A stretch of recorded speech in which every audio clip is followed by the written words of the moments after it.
So here it is, Christmas Day, December 25th, 2015. And what I've done here is, rather than creating a classical Christmas when the kids walk in, I've pulled out all of their toys, all the different themes, and have placed them around the place so that when they walk in, they get that big aha moment. They still have some presents, but obviously they don't need more. And I did this once a couple years ago for Jordan, and I'll show you the photo. And there it is. There's Jordan, and you can see 12/25/2013. I had pulled out all of his Hot Wheels cars and lined them up, and he's totally into Hot Wheels. Well, he was. Now he's not.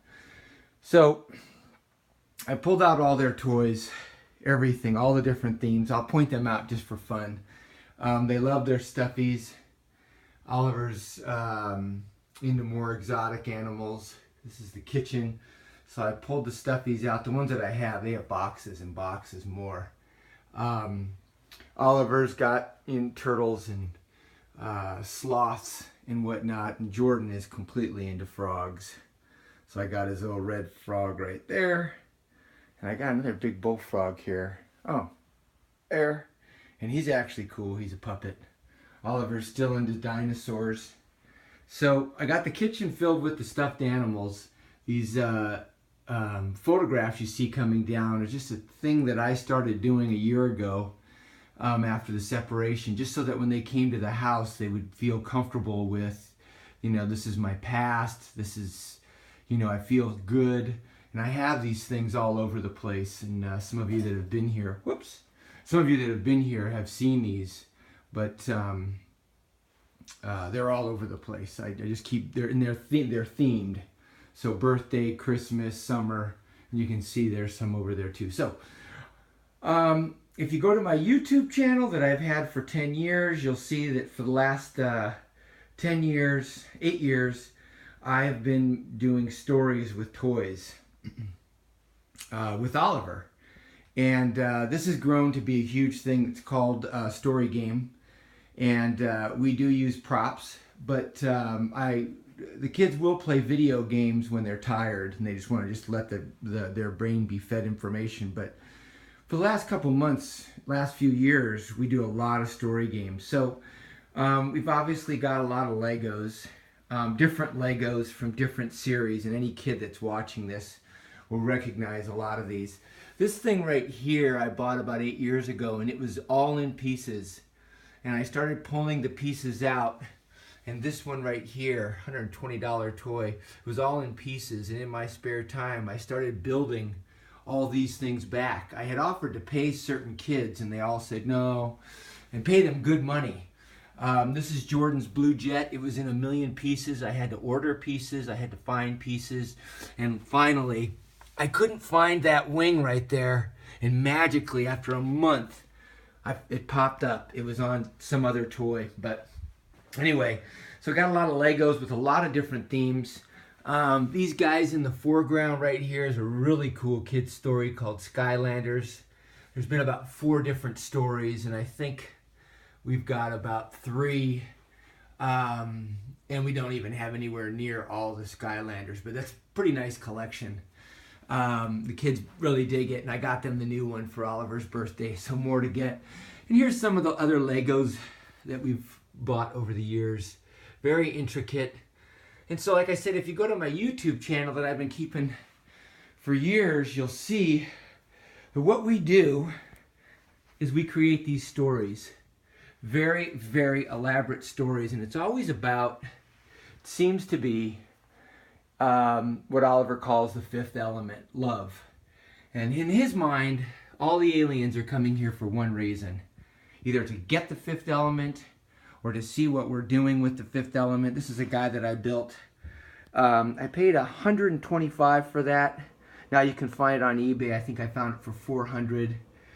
So there'll be some good returns on my investment here, but that's a totally cool toy. So we're always doing these stories, And this is Von Nebula. You'll see him if you go to the YouTube channel. He's the ruler of the world. I got him for my birthday from Oliver, the year that Jordan was born, and I hold that as one of my favorite gifts in the world.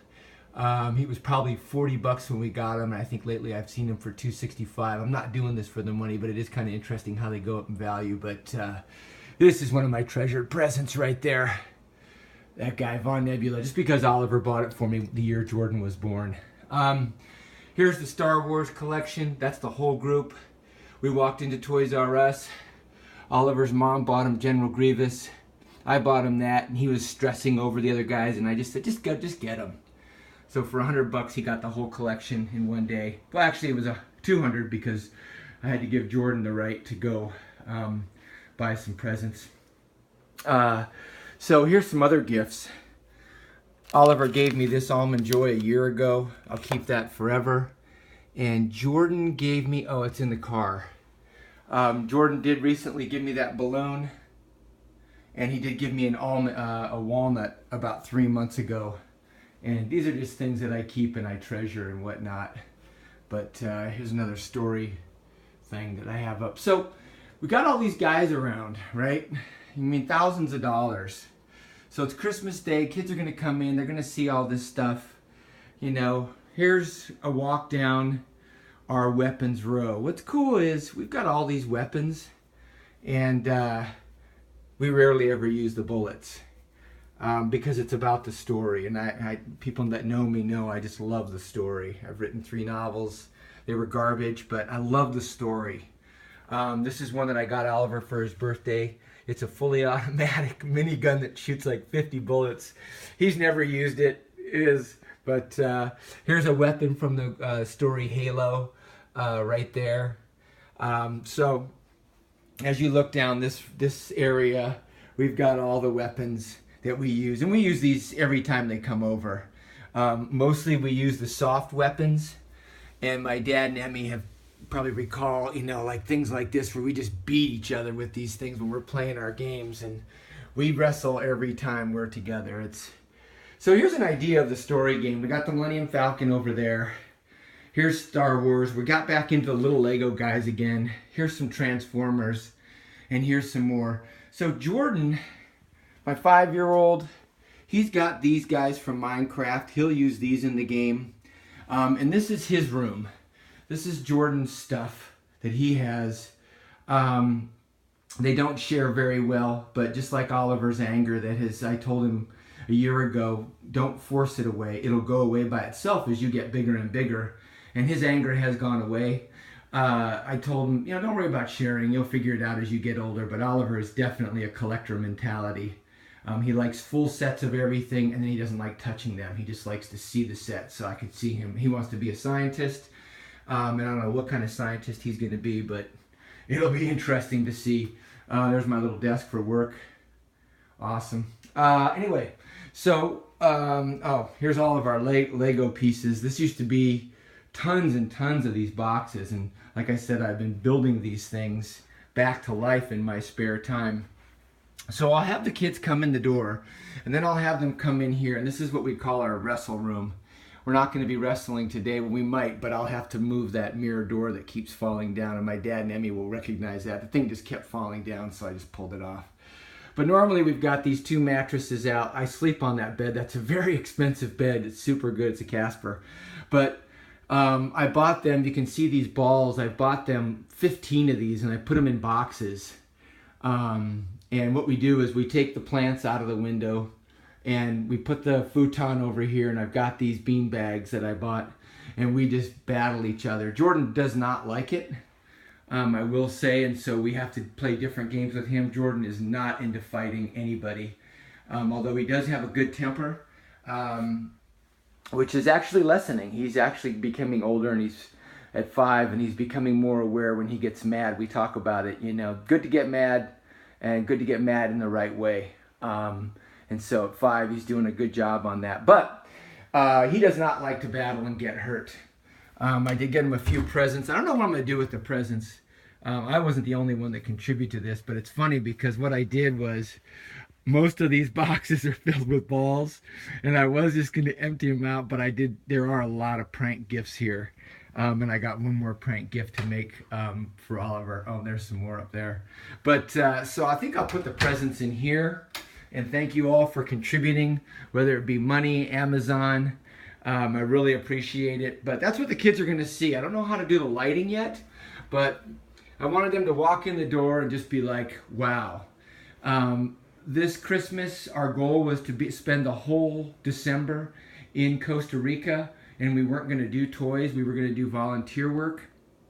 So I'm hoping next Christmas things in my personal situation will be improved as I continue to, do things that help our environment to improve, my environment to improve. I'm hoping we'll actually go to Africa and do some volunteer work for a couple weeks with the gorillas. I want to take Jordan, so that's going to be kind of tough. I don't want to put too much pressure on him to be an animal lover, but he is already very careful with insects and animals and all that stuff. But one of these years, this will be gone, and I'll get to sell all this stuff on eBay and maybe get myself a cup of coffee with the remains. But some of you that'll see this, Sean, you were a collector, of course, of Star Wars stuff, so you had impact on Oliver in that regard. He still remembers the speeder bike you gave him 5 years ago. There are some complete sets here, which is pretty cool. I didn't save the boxes or anything like that because we use these for our stories. And we've got about 4 or 5 stories going right now. And I'll just go a little bit further. These guys right here, Oliver has defined these guys as the leaders of wisdom. And it's pretty interesting. These guys are always in council. And we have our bad guys, BG, which is stands for bad guy. We have Charger, and we've got Ninja Dude, and they're always coming to Earth. They want to take all the fifth element. They want to actually get it and get it out of here, the love thing. So we've got that story going. We've got that Star Wars story going that I showed you in the other room. We normally have a wrestle game going. We do have a wrestle game going right now. It's called Sloth. Oliver's a sloth. I'm on vacation in Costa Rica, and we find the sloth in the backyard, and I have to keep messing with it. And he's a very, very good sloth. And then Jordan is usually the caretaker of the sloth. Jordan is absolutely head over heels with Oliver. And, oh my gosh, he's just, whew. That is a brother thing that I've never seen in my life. But anyway, so we got the story games going on. I record some of them just for fun, but as many of you know, since Oliver was born, and I would get them to sleep at night. I would usually tell them 3 stories. Lately, it was one for Oliver, one for Jordan, and one to help them go to sleep, which was a lot of fun. Just to tell them, make these stories up, and we still do that when we're in the car. If we're just hanging out, they say, "Tell us a story about a frog." And if they're getting uptight about something, I'll sit them down, have a conversation with them about what they're doing. And then usually I'll tell them a story to help them remember what it is, why they blew up, or, why they got mad, or why they're on a timeout. Tell them a story so that it gets anchored to their world. Because ultimately, all this is going to be gone. And hopefully these guys will be able to do one thing well, and that's make good decisions. Decisions that help themselves and decisions that help others. And that's all these stories are about, is, that battle for something, and something wants, and then ultimately they got to figure things out. So this will be what they see when they walk in the door today, and I don't know what I'll do with the presents, but I didn't want to cut down a tree, even though I bought tons and tons of plastic over the last 10 years, which has destroyed China to a degree. It's been great because it's been a great learning curve for all of us, and it's something that I'm passionate about, seeing my kids in a loving environment to where they can let their guard down and let who they are come out. And my mother will attest, when Oliver was born, that's the only thing that I was committed to, was creating an environment where Oliver and now Jordan, they can be who they are and find out who they are and learn to be comfortable with that. When they're mad, when they're this, when they're that, let them be what they are. So hopefully this Christmas will remind them of all the good times and more good times to come. We got tons of good times to come. Hope you all have a Merry Christmas and talk to you before the new year. Bye.